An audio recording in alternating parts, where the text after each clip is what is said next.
Deuxième partie de l'épisode en compagnie de Claire Romanet et mon acolyte Jean-François Granat sur le recrutement dans la communication, le marketing et le digital. Pour cette nouvelle année 2026, je me suis dit en effet que ce serait une bonne idée que vous vous fassiez une petite photographie du marché. Claire Romanet, j'ai oublié de vous la présenter, est la dirigeante et la fondatrice du cabinet Elae. Un cabinet de recrutement spécialisé, vous l'avez compris, en communication, marketing et digital. Dès lors, je vous souhaite une très très bonne année en compagnie de Claire et de Jean-François. Et je vous dis à très vite, moi, Laurent François, fondateur et dirigeant de l'agence Maverick.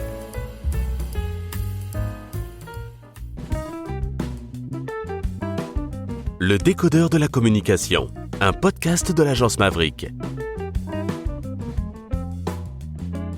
Je suis d'accord, c'est ton job de conseil en recrutement spécialisé. C'est ça. Ça ne me gêne pas sur un patron de TPE ou un RH. Mais est-ce que tu n'as pas de temps à autre des directeurs marketing vont rechercher peut-être un adjoint ou des postes en dessous de lui qui sont finalement un peu brouillons ou vraiment extrêmement exigeants au point que ça n'existe pas sur le marché ? Franchement, non. Avec l'étape de brief, comme on a un brief en termes d'agence au démarrage, on arrive à, pas immédiatement, mais parfois il faut poser les bonnes questions, de demander à réfléchir. C'est un accompagnement en fait. Il faut faire accoucher la bonne définition de poste. Est-ce que à l'inverse, tu as eu des clients qui ont fait évoluer leur poste en fonction du candidat qu'ils ont rencontré ?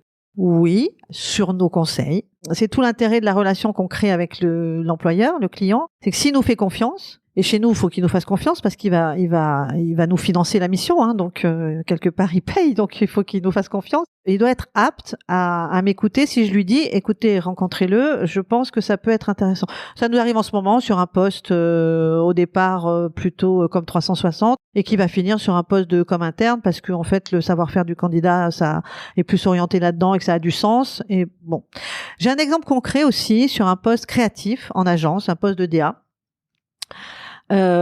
Où j'avais un brief précis en termes de nombre d'années d'expérience. Parce que quand on met un nombre d'années d'expérience, en fait, c'est pas un nombre d'années qu'on cherche, c'est un niveau de salaire. Donc, j'ai tel salaire, ça vaut tant d'années d'expérience, grosso modo. Hein. Donc, j'avais cette contrainte-là. Et puis, je rencontre une nana qui, à l'époque, avait 51 ans.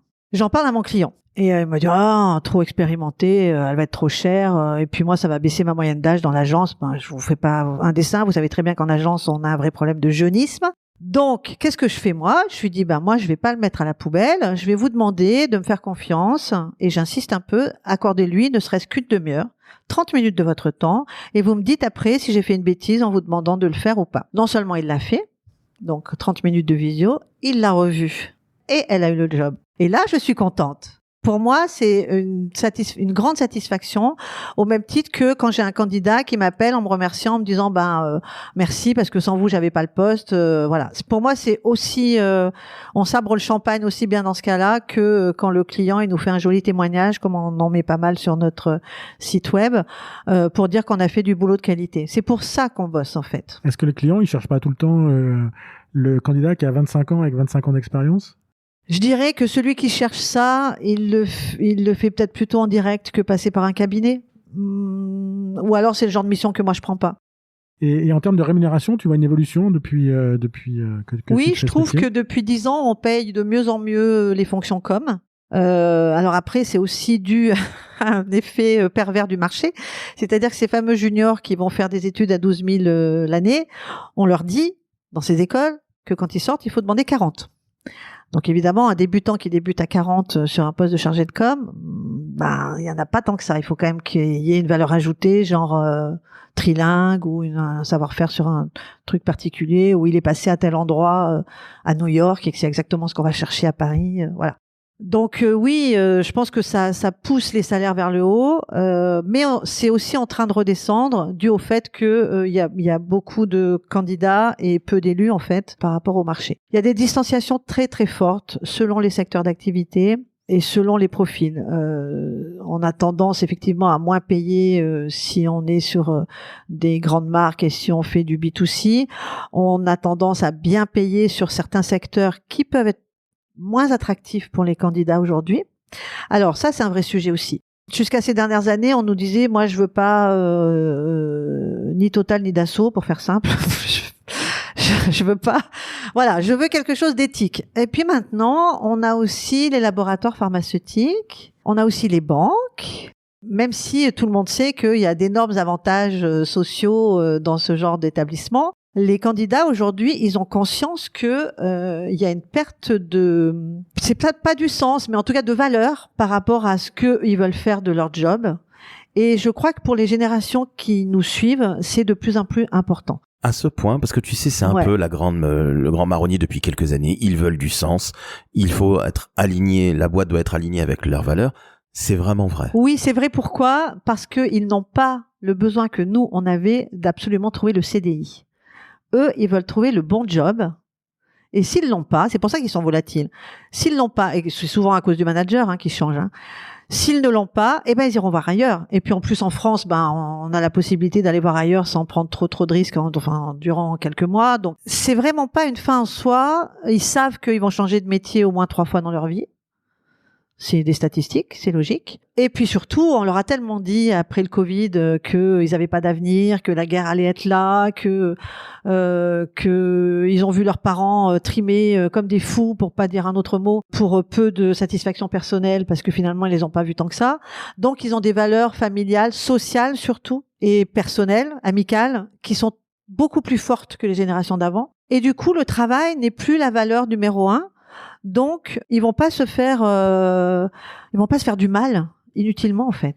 Ça veut dire que pour les entreprises, il faut qu'il y ait une très grosse adéquation entre ta communication employeur et la réalité de ce que peuvent vivre les gens. Ça c'est un vrai sujet. Mais sinon, évidemment. Sinon, tu crées de la frustration en permanence et tu as un turnover de fou. Oui. Alors ça, c'est dans le monde entier. On a une vraie distanciation entre le discours tenu par l'entreprise et ce qui se passe en réel.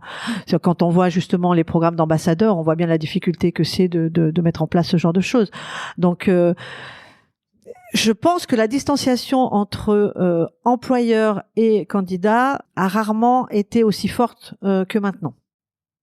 Est-ce qu'il n'y a pas un phénomène un peu comme de greenwashing dans le domaine de l'environnement? Est-ce que là, il n'y a pas du bullshit dans... Si, c'est exactement ça. C'est exactement ça. C'est-à-dire que les jeunes, ils savent que, eux, ils peuvent dire n'importe quoi, mais on sait que derrière, voilà. C'est ce qui s'est passé avec les banques, par exemple. Quand les banques, elles vous vendent des trucs éthiques, et puis qu'après, vous apprenez que ils font des crédits à des grands groupes pétroliers internationaux qui ont des morts sur la conscience en Afrique. Voilà. Ça, c'est des choses qui peuvent pas aujourd'hui être cautionnées par les jeunes. Mais je dirais, c'est tant mieux. Ça oblige aussi à faire avancer. C'est d'ailleurs aussi ce qui fait que la place de communicant prend de plus en plus de valeur au niveau du comité de direction. Et c'est tant mieux pour les communicants. Est-ce que tu vois de plus en plus justement de postes de communicants intégrer le COMEX? Parce qu'il y a quelques années, des postes de directeur com au COMEX, il n'y en avait pas du tout. Là, on commence à en voir quelques-uns. Est-ce que tu penses que c'est une tendance qui va s'accélérer ou... En tout cas, nous, c'est une tendance qu'on voit. On l'a de plus en plus. Après, je pense qu'il y a peut-être des effets de cycle, comme dans tout. Il y a eu une période où la com c'était dans le placard, quoi. D'ailleurs, on mettait souvent dans les grands groupes. Il y a beaucoup des DIRCOM qui viennent d'autres services, genre un DRH qui devient DIRCOM. Mais quelle légitimité en fait. Enfin, je veux dire, c'est bien. Si on va lui payer une formation à l'UM Lyon et puis ça ira très bien. Bon, ok. J'ai vu des juristes moi devenir DIRCOM. Oui, mais il y en a plein. Oui, voilà, exactement. Ils savent écrire au moins. En tout cas, ils savent lire. Mais je pense que il y a une chose qui change aussi, parce que moi je me souviens être intervenue dans les écoles et ça m'avait choqué de voir les jeunes croire que la com, ça n'était pas un métier de vente. Alors merci. Je touche un sujet qui vous plaît là. Non, mais j'ai toujours dit que la communication, c'était vendre. Une communication ne sert qu'à une seule chose, c'est vendre. J'en discute avec un gamin sur LinkedIn, qui était un jeune homme qui était en Afrique, brillantissime, adorable. On discute par la messagerie, l'email. Eh bien, c'est assez étonnant. J'avais jamais vu la com sous cet angle-là. Je dis, mais vous avez pas compris ce que vous faites alors? Vous pensez que c'est faire des conneries sur Canva? Vous pensez que c'est soi-disant écrire avec une IA que vous allez revoir, à laquelle vous allez dire d'enlever les emojis dans un post LinkedIn? Tu constates qu'aujourd'hui, tu as du jeune ou même des communicants plus âgés, plus expérimentés, qui ne sont pas conscients que communication et marketing égale vente? Oui. Je te dis, je pense que ça a changé. mais ça change dans le bon sens. C'est ce qui fait que la com, du coup, devient un actif de l'entreprise. Elle sert à quelque chose, elle est utile. Voilà. Mais les jeunes, ce que moi j'avais constaté en école, et même en école de commerce, pourtant ça devrait pas être un gros mot, mais le mot vendre, c'était comme un gros mot. Mais évidemment, tu sais bien qu'en école de commerce, ici à Lyon, ou à Paris, ou ailleurs, ou à Rennes, ou à Grenoble, on forme des managers, des gens qui font du management. Oui, alors ça aussi c'est un vrai sujet, parce que nous on a de moins en moins de candidats qui sont intéressés pour manager. Oui, ça c'est vrai. Pourquoi ? Parce que le manager aujourd'hui, il a toutes les casseroles de l'entreprise en fait. Il faut qu'il produise, il faut qu'il forme, il faut qu'il fasse du bien-être dans son équipe, et il est pas formé pour ça. La plupart du temps, c'est très compliqué. Il y a très peu de formation. En fait, on fait souvent évoluer les gens. Le gars qui était un bon chef de marché, il va devenir chef de groupe, et puis il va se retrouver à manager des gens alors qu'on lui a donné aucune formation. Il n'en a jamais eu. Le principe de Peters, ça veut pas dire qu'il est bon derrière. C'est le principe de Peters. Il va évoluer vers des endroits où il a été le moins formé possible. Donc c'est pour ça qu'aujourd'hui, les jeunes ne cherchent pas obligatoirement une fonction cadre, parce qu'ils veulent pas spécialement être manager, parce qu'ils savent que manager une équipe, c'est une responsabilité qui prend la tête, qui est pas facile. Et du coup, s'ils veulent une vie sociale, amicale, personnelle, blablabla, ils préfèrent avoir un job tranquille. Et puis, si ça leur plaît pas, ils bougent.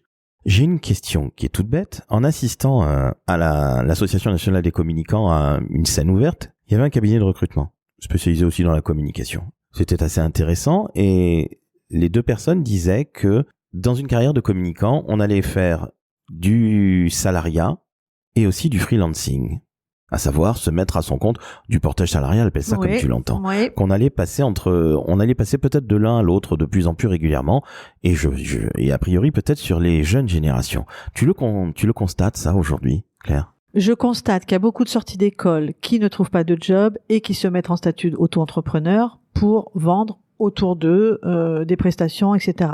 Ça, c'est à l'entrée du tunnel. À la sortie du tunnel, c'est-à-dire après, je vais pas dire 40, que ça va faire hurler tout le monde, mais on va dire 45 ans pour dire un poste senior. Mais typiquement, les gens qui sont en agence à 45 ans, qui sont montés jusqu'à direction conseil en passant par toutes les étapes qu'on connaît très bien, qu'est-ce qu'ils font après ?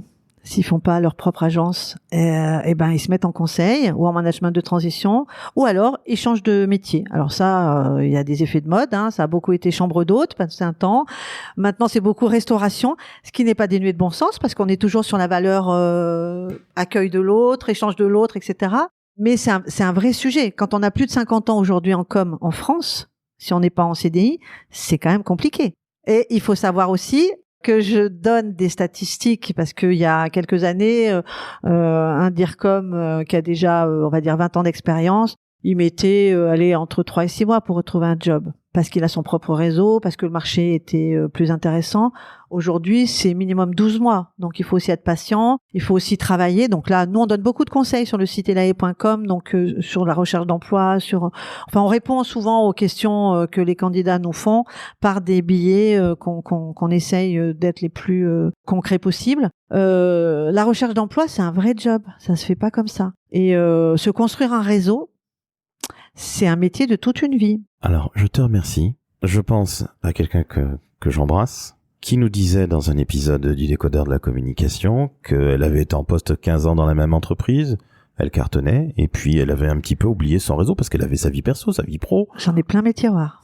Voilà, merci. Des profils comme ça. On te remercie, Claire, merci. Je vais donc faire une descente d'organes à cause de toi. Et trêve de plaisanterie, le réseau, on ne l'active pas quand on est tricard, on est d'accord. On l'active toujours, en fait, il n'est jamais éteint, il est toujours... On l'active dès l'école. En fait, moi, je vais vous dire un truc très important. Sur LinkedIn, qu'est-ce qu'un recruteur il regarde ? Il regarde déjà si ce que vous avez écrit sur votre page personnelle est différenciante par rapport à votre CV. Si la réponse est oui, c'est un gros plus. Le CV, je vous rappelle qu'il n'est pas censé tout raconter, il est censé donner envie de vous rencontrer. Ok ? Ensuite, ce qu'on va regarder, c'est les interventions, les commentaires, les tribunes, la prise de parole. Et là aussi, on met pas un commentaire pour dire oui, merci, ce que vous dites, c'est vrai. Non, on commente de façon structurée, organisée, professionnelle, qui montre que la prise de parole est circonstanciée. Et ce qu'on regarde aussi, et là on gagne beaucoup de temps en tant que recruteur, c'est les recommandations. Mais ça, les jeunes, ils l'ont bien compris. On les regarde encore sur LinkedIn ? Bien sûr, parce que sur LinkedIn, vous les demandez et elles apparaissent tout de suite sur votre page. Non, je sais, mais je pensais que c'était saut 2018. Mais non, c'est du temps de gagner. Nous, dans le process de recrutement, on a une étape qui s'appelle prise de référence. où on est censé appeler des gens qui ont travaillé avec notre candidat. Donc là, c'est du temps de gagner. Que si vous avez, je sais pas, la personne, elle a fait 3 boîtes et dans les 3 boîtes, elle a quelqu'un qui dit que ça a été super sympa de travailler avec elle. Bah bingo, il va passer sur le dessus de la pile. C'est une évidence. Ça, tu le regardes encore? Oui. Et on regarde aussi, par exemple, à quel groupe ou à quel hub ou forum il participe pour voir aussi ses centres d'intérêt. On va aussi googliser son nom, son prénom pour voir, voilà, ce qu'il raconte pas de bien. Bon, ça, maintenant, c'est fini. Mais au début, on a eu beaucoup de casse là-dessus, hein, sur les gens qui mettaient des photos avec leur culotte sur la tête. Et voilà, bah oui, c'est fini, ça, maintenant. Ça, les jeunes, ils maîtrisent bien. Je peux vous dire qu'ils peuvent vous en apprendre, hein, sur ce qui est à faire et ce qui n'est pas à faire, hein. D'un point de vue technologique, ils seront toujours bien meilleurs que notre génération parce qu'ils sont nés avec. Moi, je m'interroge juste sur ceux qui naissent aujourd'hui avec l'IA. Comment ils vont apprendre demain?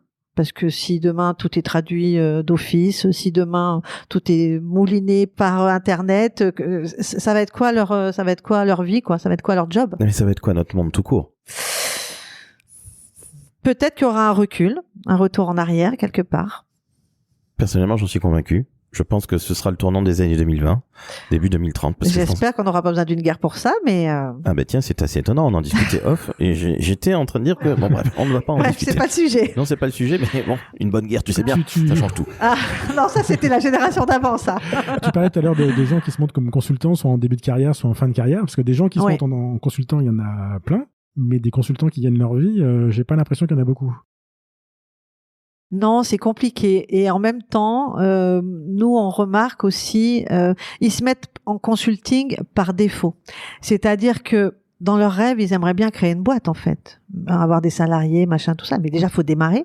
Et puis, ces gens qui ont été en entreprise en tant que salariés pendant 10, 15 ou 20 ans, ils n'ont pas du tout conscience que monter sa propre activité, ça nécessite des sacrifices. C'est-à-dire qu'ils croient qu'on va leur donner le même salaire, enfin que eux ils vont arriver à sortir le même salaire que ce que leur employeur leur donnait pour ce qu'ils avaient. Mais on n'est pas dans le même contexte. Donc vous n'imaginez pas le nombre de gens qui me disent « Ah mais moi je veux me mettre en consulting ou en auto-entrepreneur mais je veux gagner la même chose. » Je dis « Mais... » Non mais tu as encore ça, Claire? Oui, mais oui, parce qu'ils ne savent pas ce que c'est.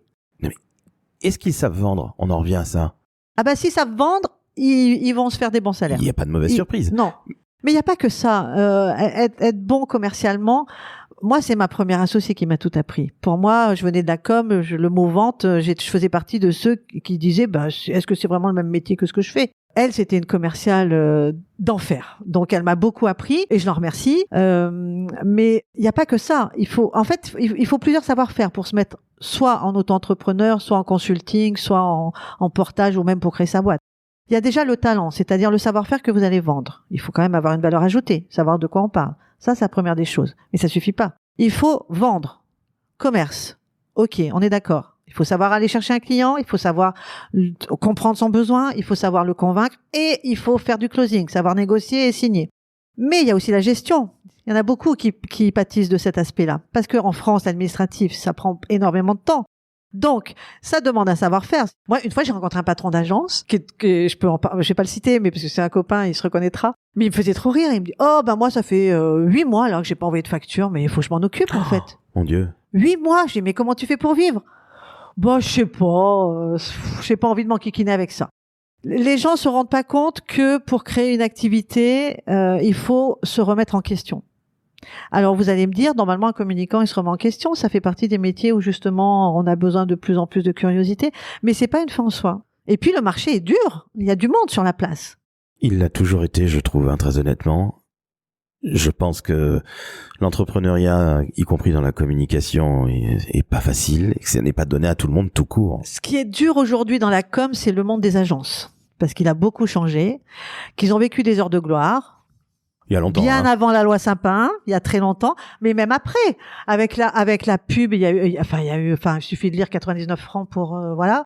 Ça a encore marché jusqu'à il y a quelques années. Et puis là, avec l'arrivée du digital, la concurrence aussi directe des cabinets conseils, on connaît bien, ce que nous on a recruté pour des cabinets conseils, qui ont créé leurs propres agences digitales ou qui les rachètent. Et ça a fait énormément de mal dans les très grands réseaux qui disaient mais on a vu partir nos mecs aller chez ces boîtes de tech qui étaient des techos sans intérêt ou des pseudo-intellos du conseil. Ah oui, mais ça fait des milliards d'euros de chiffre d'affaires. Exactement. Et alors oui, je voulais en parlant de ça, en parlant de concurrence, je voulais parler d'un truc, je sais plus si on a abordé ou pas le sujet, parce qu'en fait le marché des candidats, c'est le marché de l'emploi, c'est comme le marché du business. Quand on est candidat, on a face à soi des concurrents. Ce que je voudrais dire aux jeunes aujourd'hui, bon déjà, si vous voulez bosser dans la com, soyez les meilleurs, donnez-vous à fond, il faut être sur le dessus de la pile, donc c'est ceux qui bossent le plus qui vont réussir. C'est simple. Ensuite, sachez que la concurrence, aujourd'hui, elle ne vient pas seulement des gens qui sont sortis des écoles de com. Ça vient des écoles de commerce, ça, ok, pas de souci, par le biais souvent du marketing ou du digital. Mais ça vient aussi, et nous on le voit chez Elae de plus en plus, et cette année 2025 sera vraiment un critère en ce sens, ça vient de l'étranger. C'est-à-dire qu'on a de plus en plus de jeunes qui sont formés en France, ou qui parlent très bien français et qui ont fait que 1 ou 2 ans en France, mais ça leur suffit parce que voilà. Et qui viennent prendre les jobs de com, de marketing ou de digital, parce que eux, ils n'ont pas vécu dans le même confort que ce qu'on peut connaître en France, qui sont au-dessus des autres en termes de force de travail, en termes d'investissement, en termes de motivation, et que souvent, il faut vraiment qu'ils trouvent le bon job pour qu'ils aient leur carte de séjour. Et que du coup, nous chez Elae, je vous le dis, cette année, on n'a jamais signé autant de CDI avec des candidats pour qui on a accompagné les RH sur les cartes de séjour. Tu veux dire qu'ils ont plus faim, ces candidats-là? Ouais, en tout cas, ils sont souvent bien meilleurs en termes de compétences, d'acquis et de savoir-être. Parce qu'ils ont été mieux formés à l'étranger ou... Parce que je pense qu'ils ont plus envie, parce que ils ont pour eux une notion de risque. C'est-à-dire que s'ils se loupent, ils rentrent chez eux et c'est fini, quoi. Je sais pas quoi vous dire. Moi, je remarque en tout cas que ces candidats-là, ils nous font jamais faux bond. Ils annulent pas leur rendez-vous. Quand on leur demande un truc, ils nous le renvoient. Ils attendent pas 1 semaine pour nous envoyer tel mail ou tel machin ou tel bidule. Ils sont à fond et puis ils préparent leurs entretiens. Ils sont convaincants et ils séduisent nos clients. Donc on a cette concurrence-là qu'il faut bien comprendre par rapport au marché aujourd'hui. Ils ont quel âge, Claire, les gens dont tu parles? Alors, pour les 3 derniers auxquels je pense, ils ont entre 30 et 35 ans. Non, entre 28 et 35 ans. Donc ce sont ce qu'on appelait des premières expériences? Ou non, pas vraiment. Ils ont déjà quelques années d'expérience, mais souvent ils les ont acquises dans leur pays. Et ils viennent compléter avec un master, un bac+5 ici. Ils font leur stage et derrière, ils vont se mettre face à des candidats qui auront le même nombre d'années d'expérience qu'eux. Donc on est face à des gens qui sont compétents. Oui, c'est pas des débutants. Voilà, qui sont pas débutants, qui ont des années d'expérience, entre 5 et 10, ce que tu viens de dire. Et qui font la différence parce qu'ils sont curieux et qu'ils en veulent. Alors ça, que nos auditrices auditeurs du décodeur le comprennent bien, qui recherchent un emploi ou je ne sais quoi aux caisses, comprenez bien qu'il n'y a pas uniquement désormais, et merci Claire, on va faire des descentes d'organes à répétition à cause de toi, Jean-François et moi, il n'y a pas uniquement la concurrence sur notre propre territoire entre Français, disons les choses clairement, il y a aussi des gens qui viennent d'autres pays, qui parlent aussi bien le français que vous, qui parlent aussi bien l'anglais que vous. Qui écrivent mieux même parfois. Merci. Merci Claire. Parce qu'ils aiment la langue. Ils aiment la langue française, ils sont chez nous parce qu'ils aiment la France. Je pense aux Africains, à nos amis africains. Oui, et les Asiatiques aussi. Et voilà. Donc, comprenez-le bien. Il y a de la concurrence depuis toujours, je trouve, dans ce métier. Il y en a encore plus, parce que le marché est difficile. Et en plus, nous avons une concurrence qui vient d'ailleurs. Oui, mais il faut pas avoir un discours alarmiste. Moi, je crois que ce qui fait la différence, c'est la volonté. Vous voyez, c'est marrant, je suis en train de lire, de relire le bouquin de la vie d'Eminem. Je sais pas pourquoi je suis en train de ranger ma bibliothèque par ordre alphabétique. Du coup, j'ai sorti plein de trucs que j'avais en doublant. J'ai dit, tiens, mais celui-là, je me souviens pas, qu'est-ce que ça raconte?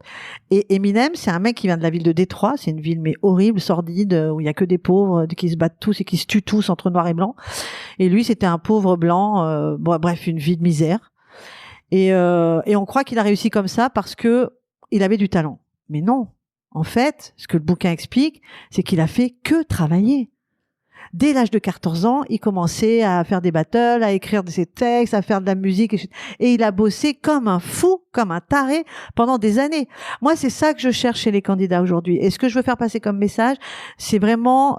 Et il faut rassurer les parents. C'est pas parce qu'on fait que votre fils ou votre fille va faire une école de com sans savoir s'il y aura un CDI derrière.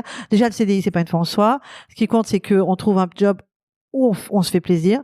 Parce qu'on ne fait bien que ce qu'on aime faire, C'est ma phrase fétiche, c'est celle que j'ai mise sur mon truc LinkedIn. On ne fait bien que ce qu'on aime faire, donc il faut savoir où vont nos priorités. Et vraiment, si on sait, on a un but dans la vie, qu'on veut faire ceci, eh ben on va se donner les moyens de faire ceci, et voilà. Et avec le travail, on y arrivera. Moi, j'avais une question, Claire, qui était, tu parlais de concurrence entre gens. Est-ce qu'il y a une concurrence entre marketing et communication encore aujourd'hui, ou est-ce que les deux métiers sont finalement qu'un seul métier? C'est une très bonne question parce que c'est très compliqué aujourd'hui. Je sais pas si tu as déjà demandé souvent à quelqu'un de faire la différence entre marketing et com. C'est un vrai sujet parce que dans le marketing, il y a beaucoup d'actions de communication et inversement.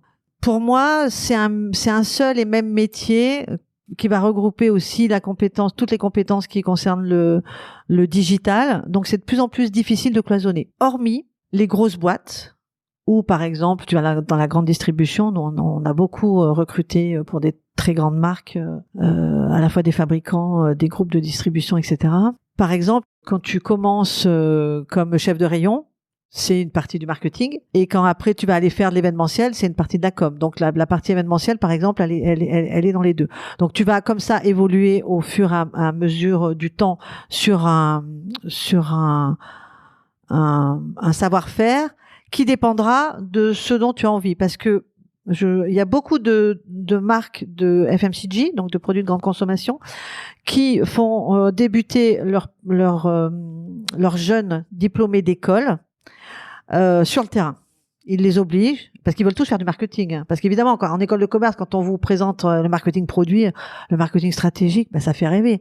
Mais qui fait aujourd'hui du lancement de produits? Ils sont pas nombreux, les postes. Hein. Donc, pour arriver à ces postes marketing, on leur impose d'aller sur le terrain. Donc, ils font 2 ans soit de chef de rayon, soit de chef de secteur. Donc, ils se baladent et ils en bavent, parce que c'est pas facile. Et après seulement, on pourra leur donner un poste qui correspond plus à ce qu'ils ont envie de faire. Donc, tout se mélange, en fait, de plus en plus. Quel conseil tu donnerais, non pas à nos jeunes, parce que tu les as donnés, les conseils, mais quel conseil tu donnerais aux 45+, aux seniors qui travaillent dans la com, qui ont déjà de l'expérience, et qui sont, comme on dit, tu sais, aujourd'hui, non plus en recherche d'emploi, mais en transition. Parce que je m'aperçois que ils essaient de faire du réseau. Tu disais que le réseau, c'est tout le temps. Il ne faut jamais l'arrêter. Oui. Surtout quand tout va bien, c'est là qu'on a le plus de réseau. Et si on est tricard, là, c'est l'enfer parce que on sent la peste. Mais quel conseil tu donnerais à ces seniors, j'aime pas le terme, mais qui sont en transition, qui recherchent un job? Mais senior, c'est pas un gros mot. Ça veut dire très expérimenté. Merci. Moi, on m'a dit, quand j'ai eu 60 ans, on m'a dit, faut pas dire que t'as 60, faut dire que t'as la majorité plus 42 de métier. Je dis super. Ah, c'est pas mal. Moi, ce que je constate, c'est que souvent, ils savent pas où se placer. Donc, il y a une vraie méconnaissance de leur savoir-faire et de par où je commence, quoi. Parce que ils sont un peu désabusés, ils croient que le Graal, c'est le prochain CDI. Mais en fait, non, il y a d'autres façons de travailler, il y a d'autres façons de faire. Mais ce qui leur manque souvent, c'est cette réflexion sur soi pour connaître la valeur ajoutée qu'on peut avoir par rapport à son voisin. Vous voyez, nous, chez Elae, c'est très clair depuis le début. Moi, je viens de la com, je recrute dans la com. C'est ça qui plaît à mes clients, c'est ça qui plaît à mes candidats, c'est ce qui fait que je suis légitime. Et parce que je fais encore de la com.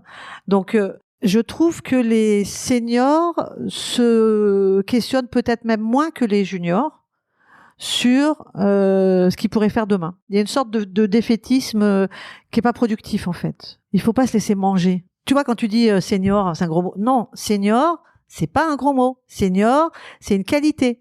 Vous avez une expertise, vous avez une expérience que d'autres n'ont pas, vous avez un savoir à transmettre.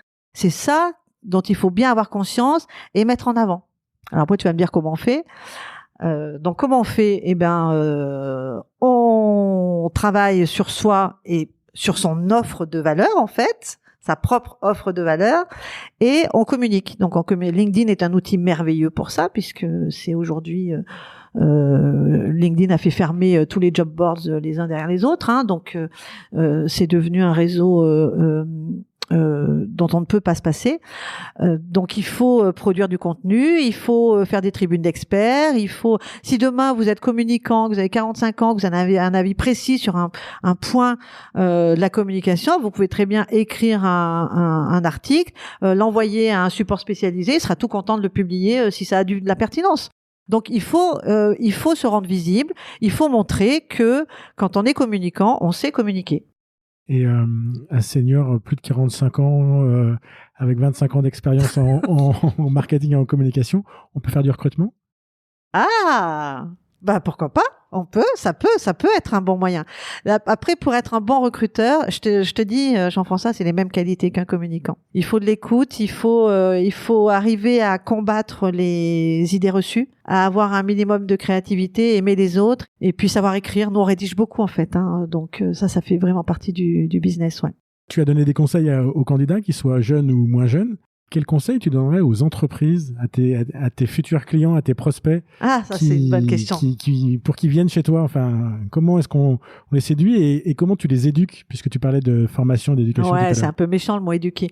Ils sont pas tous en manque d'éducation, mais ce que je dirais aux entreprises, c'est de faire confiance aux cabinets de recrutement. En France, c'est pas inné, contrairement en Grande-Bretagne où là, la majorité des entreprises, quelle que soit leur taille, passent par des cabinets de recrutement ou de chasse. Ils font une grande différence entre les deux. Chez nous, en France, le recruteur bénéficie, comme le communicant, d'une mauvaise image, que peut-être son job il est trop facile, on n'a peut-être pas besoin de passer par un expert, qu'est-ce qu'il peut nous apporter? Eh ben, moi j'ai plein de cas d'exemples où les entreprises ont voulu faire par elles-mêmes et où si on met bout à bout tous les coûts que ça représente, il y avait de quoi recruter 3 ou 4 fois, quoi. Oui, parce que l'image aussi du cabinet de recrutement, c'est que ça coûte très très cher. Ça coûte plus ou moins 20% du salaire annuel brut du candidat. C'est quand même pas déconnant, j'allais dire, excuse-moi du terme. Par non, surtout quand on voit le temps qu'on passe, parce que voilà, un RH ou un employeur, il pourra pas passer le temps que nous on passe, et puis surtout, il part pas avec les mêmes moyens. Donc, nous, je rappelle qu'en recrutement, on a un travail de chasse, de sourcing, de CV, de contact, qui est de l'ordre du détective privé. Je dirais pas de l'espion, mais c'est ça aussi qui est créatif et intéressant dans notre métier, c'est de savoir comment on va travailler pour aller chercher et à quel endroit on va aller chercher la compétence ou le profil, parce que c'est pas notre client qui va nous le dire, hein. Enfin, si parfois il nous dit, moi je veux quelqu'un qui vient d'ici. Bon, ok, mais une fois qu'on a fait le tour d'ici, peut-être qu'il va falloir ouvrir d'autres portes. Mais justement, quand on a commencé notre échange, là, tu parlais de l'offre d'emploi. Tu as dit, on va y revenir. On n'est pas revenu dessus.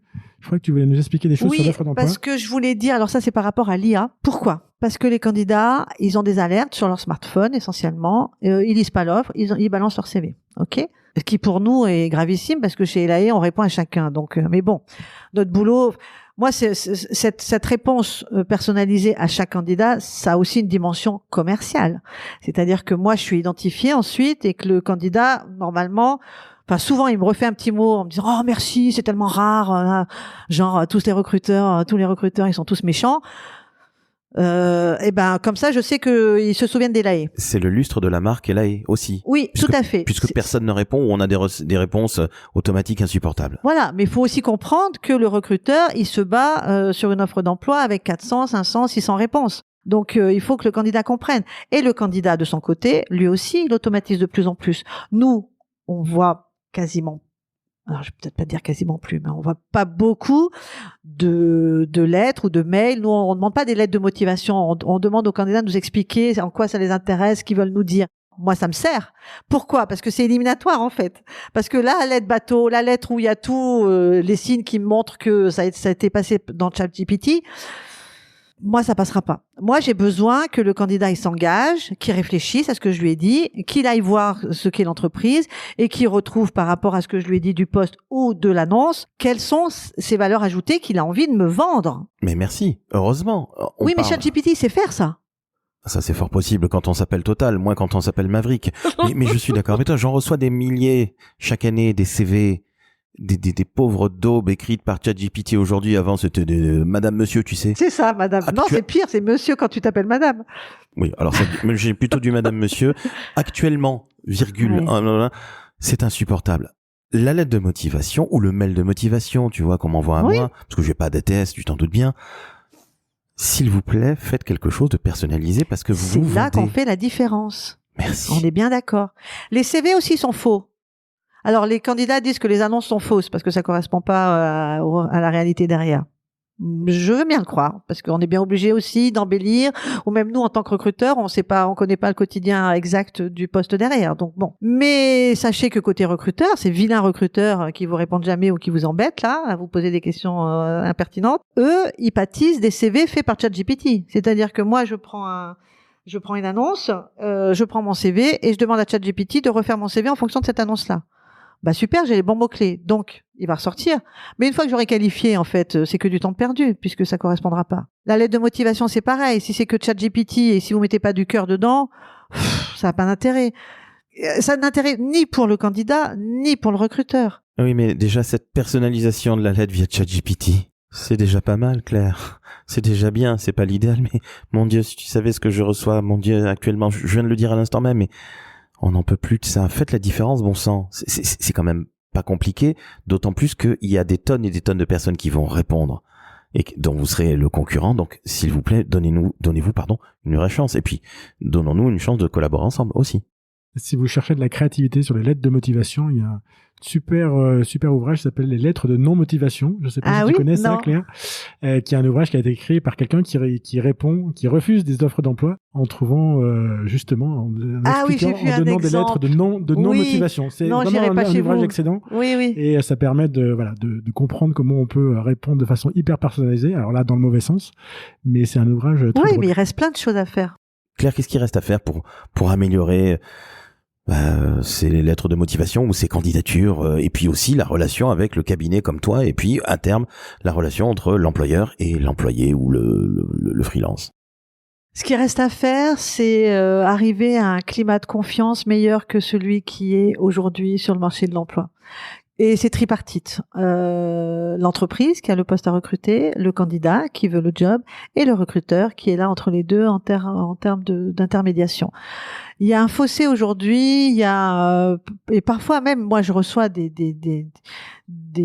discours rageux contre les entreprises qui n'y comprennent rien et qui ne veulent pas, qui veulent par exemple obligatoirement embaucher quelqu'un qui a plus de 10 ans d'expérience, alors que en sortie d'école on n'a pas d'expérience. Bien sûr, nous-mêmes on est passé par là, on comprend, mais il faut arrêter de diaboliser tout le monde. Les employeurs, que nous on leur explique ce que les jeunes ils attendent aujourd'hui, et on explique aussi aux candidats ce que les employeurs attendent. Donc ce travail de médiation, il est important. C'est aussi pour ça que les candidats ils préfèrent travailler avec des cabinets de recrutement qu'avec les entreprises en direct, parce que quelque part ils savent que nous on est payé par l'entreprise. Donc déjà ça veut dire qu'il y a un vrai job derrière, sinon l'entreprise nous paye pas. Et ça les rassure aussi sur le process de recrutement. Mais on pâtit quand même d'un manque de considération.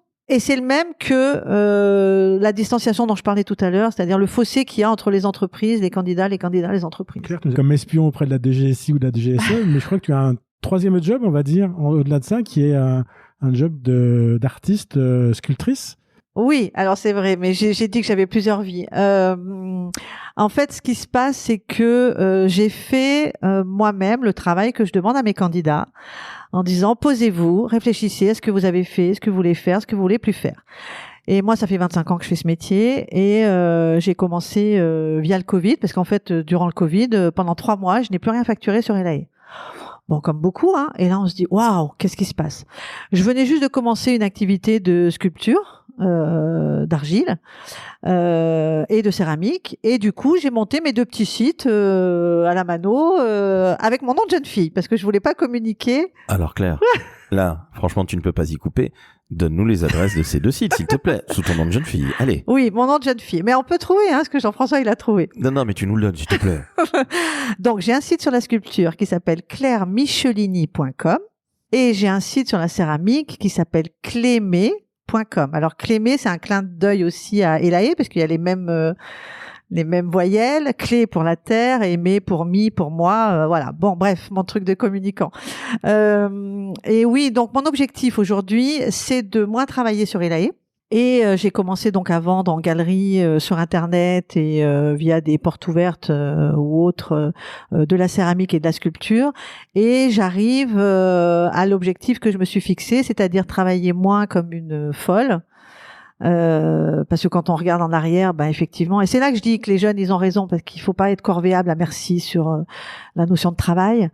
Moi, il y a eu des années où je me battais en même temps pour faire monter ma boîte, pour que ma boîte grandisse, pour que mes enfants grandissent. J'ai 2 enfants merveilleux, je vous aime, et aussi me battre contre un cancer où j'avais une chance sur 2 d'y rester. Donc j'ai vécu des années franchement pas faciles, et avec le recul, je me dis que ces jeunes qui pensent plus à ce qu'ils vivent eux-mêmes que au travail, ils ont peut-être pas de tort en fait. Tu vois, Laurent, je t'avais pas menti quand je t'avais dit en commençant cet épisode qu'on avait à Lyon la meilleure agence de recrutement en communication, en marketing et en digital. Oh, mais je vais te dire, c'était la seule. Donc, c'est pas vrai. Et encore, je vous ai pas donné les noms des clients, parce que là, ça peut vous faire rêver. Merci beaucoup, Claire. Merci à vous. Au revoir. Merci à toi, Claire. Et chers auditrices, chers auditeurs, vous mettez 5 étoiles sur Apple Podcast, sur Spotify. Vous vous abonnez au Décodeur de la communication, le meilleur podcast sur la communication. Tu remarques encore, Jean-François, ma modestie naturelle. Comme toujours. Et tiens, Claire, avant qu'on ne se quitte, ceux qui nous écoutent peuvent envoyer leur CV ou c'est à proscrire? Ah non, bien sûr. Alors, idéalement, il faut l'envoyer via le site elae.com. Comme ça, vous avez la possibilité de donner quelques informations sur votre objectif pro. Et comme ça, vous serez assuré d'avoir une réponse. Alors attention, je peux pas vous répondre ou on vous répondra pas dans la journée ou dans la semaine parce que comme il faut qu'on regarde ce que vous nous avez envoyé avant de vous répondre, on demande un petit peu de temps. Mais assurément, chacun a une réponse. Eh bien, c'est extrêmement rare aujourd'hui, comme on le soulignait dans l'entretien. Encore une fois, merci Jean-François et merci Claire. Et chères auditrices et auditeurs, je vous dis ciao ciao.